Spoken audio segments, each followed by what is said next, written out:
Join us. Together, we're fighting for safe food, clean water, and a livable climate.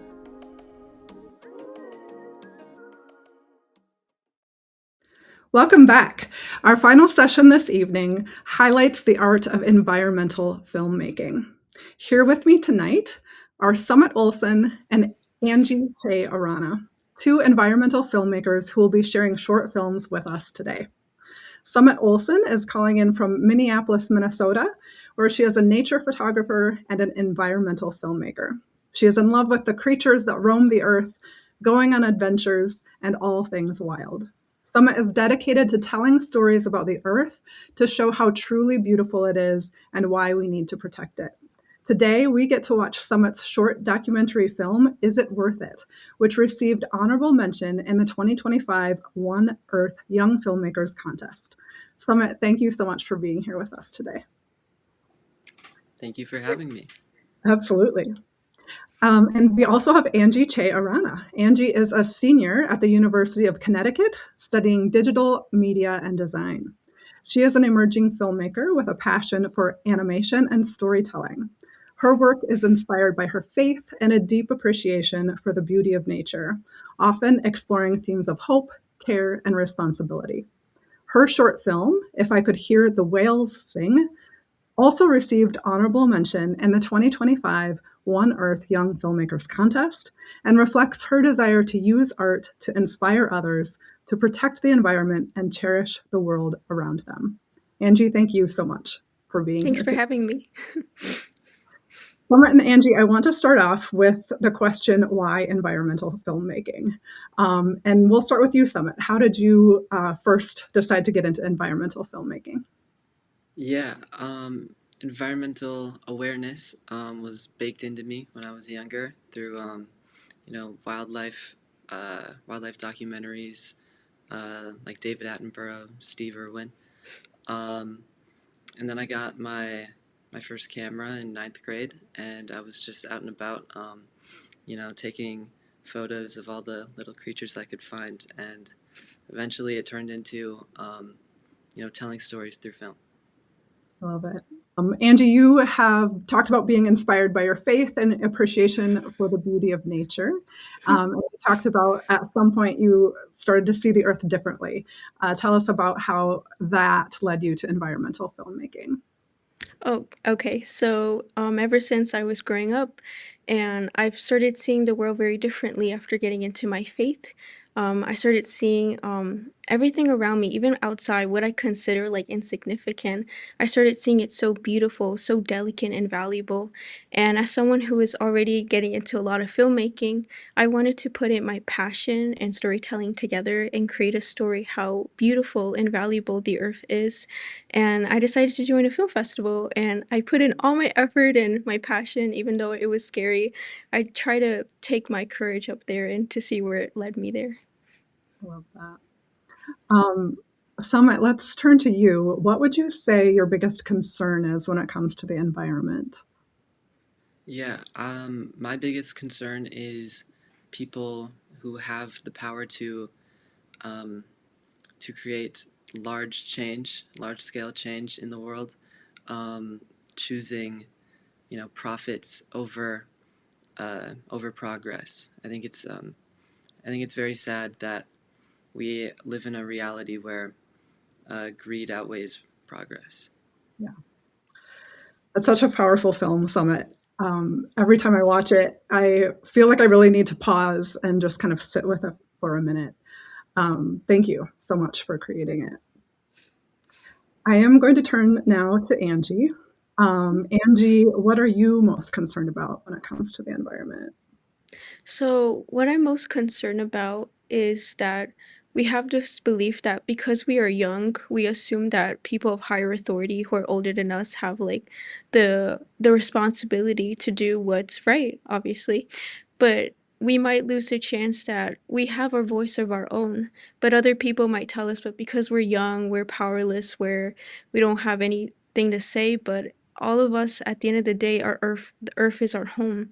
So I feel afraid that we might lose like courage and we believe the lies of what other people say and we don't believe in the power that we have in ourselves. Yeah. Angie, I love how you combine your dreamy poetic thoughts with the scary and harsh reality of your own personal experience. And, tying that all together in a way that really unites us all in a call to action. Yeah. Thank you so much for that film. I have one more question for both of you before we go. Angie, let's start with you. What is it that gives you hope?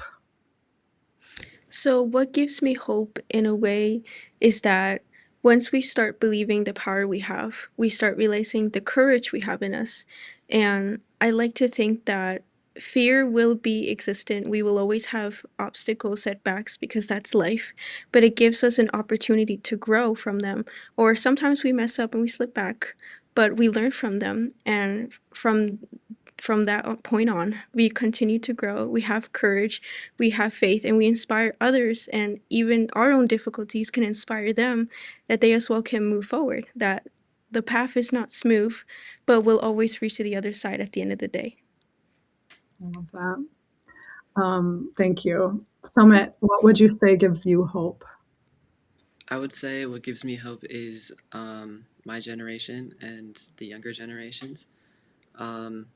I've seen a lot of advocacy and activism by my peers, by people my age, and it's very nice to know that people that I go to school with, people that are in college now, the future is filled with people that understand what we're up against and are upset enough about it to do something. Yeah, it's really important. Absolutely. Well, thank you both so much. Thank you for sharing your time with us today. Thank you for creating and sharing these powerful films. And thank you for everything that you're doing to help fight for a better future. Yeah. Thank you. Thank you very much. Next up, our final speaker of the day is 2026 Food and Water Watch honoree and Emmy-nominated environmental filmmaker Matt Wechsler. Matt's films focus on social and environmental issues surrounding how we grow and produce food in this country. His feature documentaries have screened at film festivals around the world and have been distributed by Netflix, PBS, YouTube, Peacock, and DirecTV. He created his 2016 film Sustainable after tasting seasonal vegetables for the first time at a farmer's market, which propelled him to explore the dichotomy between small-scale farming and the food industry at large. His 2020 film, Last Man Fishing, examined the corporate takeover of America's fisheries and its devastating effects on ocean ecosystems. And most recently, his film, The Jungle, unraveled centuries of greed and exploitation in America's meat industry. Today, we're going to watch a short version of his 2019 film, Right to Harm, which exposes environmental injustices in rural communities caused by factory farming. Matt, thank you so much for being here with us today. Thank you so much. It's really a pleasure. Matt, I interviewed you about a year ago now. And as I just said in my introduction, you talked then about how tasting fresh seasonal vegetables for the first time started you on this journey, I think you said 13 years ago, to explore the food industry through film, starting with your film, Sustainable. Since then, as I listed in the introduction, you've continued to create films with deep reporting and really impactful messages. What made you choose film as your avenue for talking about these critical issues? Yeah, well, I was fortunate enough to be raised in a video production family. When I was 2 years old, my dad started his own video production company. And by the time I was 10, I was making my own films, and I had dreams of, making fictional narrative films. And meanwhile, I was doing a lot of client work, and I had an opportunity to do a documentary for a client of mine about Tourette syndrome. And I watched people in the audience cry as they watched the film, and it was a hook. I really felt like, wow, this is a way to create real impact. And then I had these experiences with food. I was always very into cooking. I had this trust for the grocery stores. How could they possibly not have the best food available for me? How is it possible I can get it from somewhere else? And so the rabbit hole kind of started in 2012 when I went to a farmer's market for the first time. And it's just been a steady decline of my trust for the grocery industry really since then. Yeah, lots to explore. I think everyone watching today is, is concerned with the state of the world, and we're all eager to engage in protecting our food and our water and our climate. It can be overwhelming, though, with such powerful and moneyed interests working against us. We've talked a lot today about leaning into our creativity. What advice would you give to young filmmakers like Angie and Summit, whose films we just watched, and to all of us watching and thinking about different ways that we can contribute to the environmental movement? Yeah, two things really come to mind in regards to that. And one is, what can you do to empower yourself and your local community to advocate and fight back for environmental rights? That's something I do in my town of Evanston, Illinois, where I live. Very involved locally, and we have a lot of people here in town who are environmentally conscious, and it's great to be able to network with them and try to better our community. So that would be one. How can you empower your community? And the second thing I would say is that, what can you add to the conversation that hasn't really been uh, out there? And this is really to all the artists who are interested in contributing to the environmental movement. What take do you have that is nuanced or different from others of what you've seen? And how can that be impactful in creating awareness? So that's certainly advice that I would give to younger filmmakers or younger artists of any type. Yeah, I love that.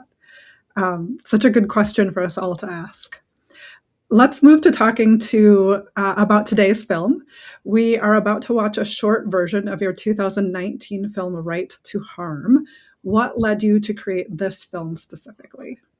Yeah, well, I really had no intention of doing a series of agriculture films, but on the road of making the film Sustainable, which was a 2016 film, I interviewed Dr. John Eichard, and during the interview, he's just started talking about all these issues of rural community members living around factory farms, and my jaw just kind of dropped, and I just had no idea what was going on for these rural residents. And I felt like, well, this is way too heavy a topic to include in the film Sustainable, but wow, what an introduction to this. I'm going to follow up on this. And literally, I had my first meeting about Right to Harm the day before the world premiere of Sustainable. So it kind of started right away. There was a clear need for it. All these communities around the country were really in need of a film that advocates for what they're talking about and raises awareness. So that's how it all got started. Absolutely. And I noticed too that you're taking from places all over the country. This is, a widespread issue. The name Right to Harm is a reference. Can you explain what this name is referring to? Yeah, it's always interesting trying to come up with a name for a film, but throughout the early process of learning about this issue, everyone was talking about right to farm laws, and right to farm laws are state statutes that that don't allow for nuisance lawsuits to happen against agricultural entities. And it sounds like, okay, that's great, right? We need protection for agricultural entities, right, so that people don't sue them, but the devil's in the details, right? Is it protecting the agricultural interests, or is it usurping the rights of rural residents who live around them? And that's really what the film is about. And many people in these rural communities, they don't call it the right to farm law, they call it the right to harm law. So right to harm became the name of the film. Yeah. My next question you've already answered a little bit in these jaw-dropping realizations, but did anything surprise you as you were making this film? Honestly, the biggest surprise when I made the film Sustainable, I was in and out of all these amazing regenerative small farms doing amazing things. And this film, Right to Harm, was the exact opposite. This was going into the lion's den, going into where the factory farms are most prevalent, and the smell was so incredibly intense that even thinking about it now gives me a little PTSD. Like I'm telling, there was this one small town in Arizona. We could literally smell the chicken manure from about 5 miles away. When we filmed up in Wisconsin, the smell we encountered from the dairy cows stayed in our car for multiple days. There was events where the smell would stay in my camera, and I would come home and I would smell it in my camera. And so even just thinking about the smell and then thinking about what these rural residents have to deal with, it's one thing to see it in the film, but to actually experience it in real life is really, really troubling, honestly. Yeah, absolutely. Yeah, just being next to that every Yeah. day. One thing that I really appreciate about your films is that they don't shy away from talking about environmental racism and classism. And in fact, in the film that we're about to see, Dr. Jacoby Wilson calls this out and says that he would go so far as to call it environmental slavery. Why do you think that it is important to keep this idea of environmental justice as a central part of the discussion when we're talking about factory farms? I think the justice part of the environmental issues is really what needs solving. I think the planet can probably do with or without humans. Maybe it could go through some really tough times, but this planet's had, I think, 7 ice ages in the last 800,000 years or million or so years, and has shown the ability to thrive with or without humans. I think we are, at the end of the day, just a blink of an eye on a long, long timeline. If we are seeking survival, then justice needs to be, I think, the angle that we look through, the lens we look through in terms of environmental issues. And also issues of just general evolution of how we live and communicate with each other. Like what we're talking about in terms of this type of environmental pollution or fossil fuel type of environmental pollution is all archaic technologies from quite a long time ago, right? So there's room for innovation, there's room for new ideas, and these ideas can solve the justice aspect of it as well as solving the environmental aspect of it. Yeah, thank you. We have had the pleasure of working with you for many years, screening your films with audiences across the country. And your films have helped us build power, build community, and shift the narrative around these issues. They invite people to engage in conversations about how better food and farming future is possible. What impacts have you seen as a result of the film that we're about to watch? I've really seen just a ton of awareness be raised in all these small communities. Many rural residents, they move to their final destination where they have a couple acres and they're just trying to find a way to relax, and then suddenly they're thrown into the middle of a factory farming issue where these smells are coming over to the farm that was to be kind of their sanctuary, right? And they're learning about it for the first time. So for many rural residents, it's about getting up to speed with the issue, and it's about awareness. And thankfully, Food and Water Watch has really been a champion of that awareness, and the film has been a vehicle that has raised that awareness. And so part of the reason we wanted to film in so many communities around the country was so that the film is applicable, to lots of different types of rural communities that are dealing with different issues. So that's really where I've seen the major impact, is just massive amounts of awareness raised for local, state, and federal issues that are being fought by lots of different advocacy groups. Yeah, that's so important and so powerful. I've seen it a few times now, and every time I watch it, one of the things that really stands out to me is this repeated story of communities losing power to corporate agriculture, but then finding their power and building their power up by coming together in community. That's one thing that stands out for me. If people take one thing from this film today, what would you like it to be? I think the main thing to take away from this film is that these are long-standing battles that will take a very long time to solve, and we need to just continue to chip away at it. And that's what you see in the film. You see these communities chip away at it. You don't necessarily see, clearly defined successes. Sometimes you see a mixture of success and failure at the same time, but these small incremental amounts of change and successes eventually add up, and we're slowly changing the narrative, and that's really the important thing. If we can continue to do this, think 15, 20 years down the line, we're going to be hopefully in a much better position with all this stuff. Yeah, I hope so.